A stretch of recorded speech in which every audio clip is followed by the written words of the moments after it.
ഇന്ന് നമുക്ക് സ്പൈസി ബദാം മിൽക്ക് ഉണ്ടാക്കുന്നതെങ്കിൽ നോക്കാം. അപ്പൊ നമുക്ക് നോക്കാം ഇതിലേക്ക് വേണ്ട സാധനങ്ങൾ എന്തൊക്കെയാണ്. അതിന് വേണ്ടിയിട്ട് ഞാനിവിടെ ബദാം എടുത്തിട്ടുണ്ട്. ഞാനിവിടെ 18 ബദാം എടുത്തിട്ടുണ്ട്.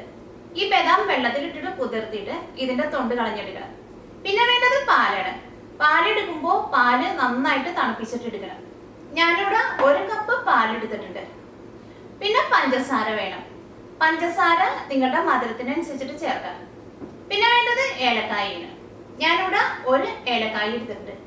ഏലക്കായ എടുക്കുമ്പോൾ ഏലക്കായയുടെ തൊണ്ട് കളഞ്ഞിട്ട് വേണം എടുക്കാൻ വേണ്ടിയിട്ട്. പിന്നെ 1 നുള്ള സിനമൺ പൗഡറും 2 നുള്ള കുരുമുളകിന്റെ പൊടിയും വേണം. അപ്പൊ നമുക്ക് നോക്കാം ഇതെങ്ങനെ സ്പൈസി ബദാം മിൽക്ക് ഷേക്ക് ആക്കാന്ന്. ഇത് സ്പൈസി മിൽക്ക് ഷേക്ക് ആക്കാൻ വേണ്ടിയിട്ട് ഈ ജാറിലേക്ക് ബദാം ചേർക്കാം.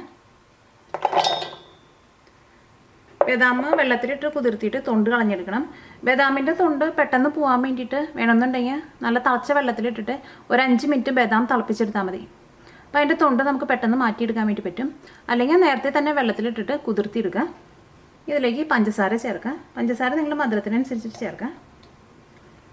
ഇനി ഇതിലേക്ക് പാല് ചേർക്കുക. പാല് ചേർക്കുമ്പോൾ ആദ്യം കുറച്ച് പാല് ചേർത്തിട്ട് ബദാം നല്ല പേസ്റ്റ് പോലെ അരച്ചെടുക്കുക. അല്ലെങ്കിൽ നമ്മൾ പാല് ആദ്യം മുഴുവനും ഒഴിച്ചിട്ടുണ്ടെങ്കിൽ ഈ ബദാം ശരിക്കും അരഞ്ഞു കിട്ടില്ല. നല്ല പേസ്റ്റ് പോലെ അരച്ചെടുക്കുക. ഇപ്പോൾ ബദാം നല്ല പേസ്റ്റ് പോലെ അരച്ചെടുത്തിട്ടുണ്ട്. ഇതിലേക്ക് ബാക്കിയുള്ള മിൽക്ക് ചേർക്കാം. ഇതിലേക്ക് ഏലക്കായയുടെ പൊടി ചേർക്കാം.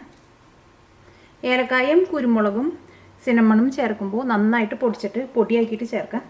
ഇതിലേക്ക് 2 നുള്ള് കുരുമുളകിൻ്റെ പൊടി ചേർക്കാം.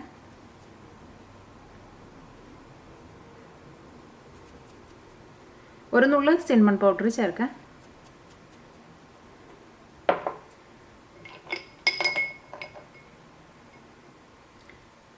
ഐസും ചേർക്കാം.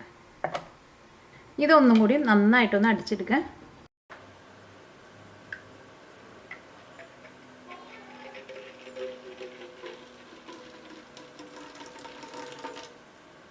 ഇപ്പോൾ സ്പൈസി ബദാം മിൽക്ക് ഷേക്ക് റെഡി ആയിട്ടുണ്ട്.